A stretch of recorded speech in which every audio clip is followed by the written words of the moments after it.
Okay guys, here's the monogram E that I got from Hobby Lobby, and I am going to make this into my tree topper for my formal living room. The regular price for the E is $11.99, but of course I got it at 50% off at Hobby Lobby. Here's all the info. Let me see. Here's all the info on it right here. I think this is it's 10 by 15.75 inch E right here.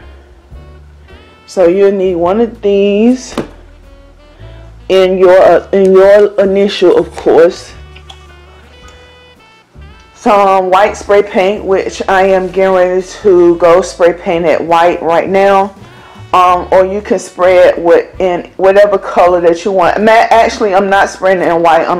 I'm spraying it in teal because that is my color. So I'm spraying it in teal so that part of it will be half teal and not all blinged.